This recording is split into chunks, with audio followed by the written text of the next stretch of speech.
Welcome back my dear student. स्वागतम स्वागतम स्वागतम।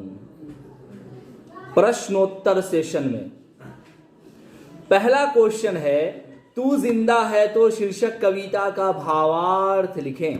भावार्थ कहते हैं उनके अर्थों का एक्सप्लेनेशन, व्याख्या करें। बड़ा आसान शब्दों में लिखा गया है, जो आपके नोट्स में है वही है। तू जिंदा है तो शीर्षक कविता का भावार्थ निम्नलिखित है। तू जिंदा है तो शंकर शैलेंद्र की रचना है। प्रस्तुत कविता गहरे जीवन राग और उत्साह को प्रकट करती है। कवि संदेश देता है कि जीवन राग में अतीत के दुखदाई पलों को भूलकर आशा और जीत की दुनिया का स्वागत करना चाहिए। श्री शैलेंद्र जी कहते हैं कि तू जिंदा, रुका रुका, जिंदा होके मर गया क्या? श्री शैलेंद्र जी कहते हैं कि तू जिंदा है तो जिंदगी के जीत पे यकीन कर। अगर कहीं है स्वर्ग तो उतार ला जमीन पर। अर्थात कवि कहते हैं, हे मनुष्य, यदि तू जिंदा है तो जिंदगी में जीत होगी, यह विश्वास रखो। यदि कहीं स्वर्ग है तो तुम अपने कर्मों से उसे जमीन पर उतार लो। वाह वाह वाह वाह, ताली ताली। क्या लाइन, क्या लाइन, क्या लाइन, बहुत जबरदस्त। सच में कह रहे हैं, मजाक से हटके। हंसी बर्दाश्त करो, हंसी या रोना बर्दाश्त करो, उससे शक्ति मिलता है। रो के लोग ऐसी बहा लेते हैं सारे अरमान को, और हंस के लोग हवा में उछाल देते हैं अपने सारे अरमान को।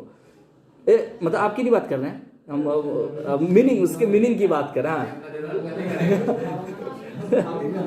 चलिए देखिए, नहीं बोलने के बाद हमको लगा कि अच्छा, क्लास में अरमान नाम का लड़का भी है। तू जिंदा है तो बताइए, तू जिंदा है तो क्या होगा? हाँ, जिंदगी की जीत। तू जिंदा है तो जिंदगी के जीत पर यकीन कर। गिरेंगे जुल्म के महल, बिल्कुल। अब यहां से ध्यान रखिए, हाँ नवीन भैया बनेंगे, ठीक है। अब यहां से प्रॉपर ध्यान रखिएगा, एक्स्ट्रा शॉर्ट वाला सब है, ठीक है। दिमाग के सारे दरवाजे को ओपन रखिएगा, क्योंकि ये सब उम्मीद है कि नहीं बना होगा, और एग्जाम में वही 3 क्वेश्चन का चांस है ज्यादा आने का। इधर से चांस कम है, लेकिन मेरा एक कमिटमेंट है कि पूरा होल सिलेबस एक एक चीज पढ़ाऊंगा, तो इसीलिए सारा चीज बता दे रहा हूं। और बड़े आसान में लिखा गया है, आप बिल्कुल ऐसा मत समझे कि यार ये अभी आ रहा, अभी डायरेक्ट आंसर पता नहीं कैसे याद होगा, अभी याद हो जाएगा। धरती कब झूम झूम कर गीत गाती है? तो सीधा सा आंसर है कि धरती सुबह और शाम के रंगीन गगन को चूम चूम कर, झूम झूम कर गाती है। वाह क्या बात है। मतलब सूरज उग रहा होता है तो झूम रहा होता है, सूरज डूब रहा होता है इधर भी झूम रही होती है। समझ आ रही है बात है? चॉकलेट खाने का दिमाग बौड़ा गया है क्या? ऐसे देख रही है? अच्छा, इसीलिए नहीं चॉकलेट पर ध्यान है, भूल गए थे हम। सही बात। मृत्यु निकट आने पर हमें क्या करना चाहिए?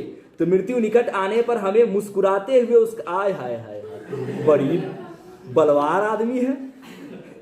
मृत्यु निकट आने पर हमें मुस्कुराते हुए उसका सामना करना चाहिए, क्योंकि कोई व्यक्ति अगर जन्म लिया है तो उसका मृत्यु निश्चित है, और यही संसार का सबसे बड़ा नियम है। हाँ भाई साहब, ये इस्लामिक तरीका भी यही है कि मरने की तैयारी करो, मौत से डरो, लेकिन इतना ना डरो कि मौत से भागने के लिए सारे कुकर्म को करना शुरू कर दें। मौत तो एक न एक दिन आनी है। कुरान शरीफ में है कि हर जानदार को मौत का मजा चखना है। तो हाँ, मजा तो जरूर आएगा बेटा, और अच्छी मौत हुई तो अच्छा वाला मजा मिलेगा, नहीं तो फिर वही वाला मजा मिलेगा। अल्लाह से दुआ करते हैं कि अच्छी मौत हो। अभी नहीं, लेकिन अभी बहुत कुछ करना है, अभी नहीं मरना है हमको। हाँ, कवि ने किसकी पीठ पर बैठकर स्वर्ग में जाने की बात कही है? तो कवि ने मुश्किलों और परेशानियों की पीठ पर बैठकर स्वर्ग में जाने की बात कही है। कवि ने कविता में किसके सर कुचलने की बात कही है? तो कवि ने कविता में मुश्किलों के सर को कुचलने की बात कही है। सच में पूरा पढ़िएगा चैप्टर तो पता चलेगा।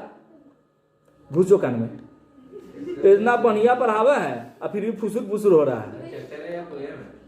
नहीं, पोयम मतलब कविता। कहां थे हो भाई हो? 5वां, कवि ने किस प्रकार से धरती पर स्वर्ग लाने की बात कही है? तो अपने कर्मों के माध्यम से। तो कवि ने अपने कर्म के आधार पर स्वर्ग को धरती पर उतारने की बात कही है।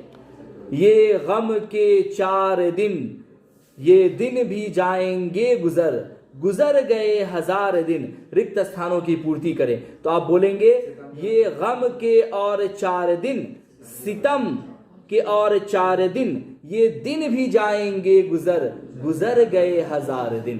क्या लाइन है, क्या लाइन है। अब है ऑब्जेक्टिव। तू जिंदा है द्वारा रचित किसका है? शंकर शैलेंद्र का। बिल्कुल सही। तू जिंदा है तो जिंदगी के डॉट डॉट में यकीन कर। बिल्कुल सही। नेक्स्ट, कौन सी कविता गहरे जीवन राग और उत्साह को प्रकट करती है? बिल्कुल। नेक्स्ट, गिरेंगे जुल्म के महल तो बनेंगे फिर नवीन घर, अगर कहीं है स्वर्ग तो उतार ला जमीन पर। यह पंक्ति किससे लिया गया है, किस कविता से? तू जिंदा या कर्मवीर से लिया गया है? तू जिंदा है तो डॉट डॉट कविता में किसके सर कुचलने की बात कही गई है? बिल्कुल सही। चमन का अर्थ है, बिल्कुल सही बोल रहा है। ये था आपको फाइनली टोटल द एंड। इतने सारे क्वेश्चन को आप कर लेंगे, ना सब्जेक्टिव का गम ना ऑब्जेक्टिव का गम। पूरा इस चैप्टर से किसी भी तरह क्वेश्चन है इससे बाहर आने की संभावना 0% बनती है इंशाल्लाह। कोई दिक्कत? 6 मिनट के अंदर में आपको पूरा सॉल्यूशन ऑब्जेक्टिव सब्जेक्टिव सब दे दिया गया। Thank you. ये पावर है स्मार्ट क्लास का।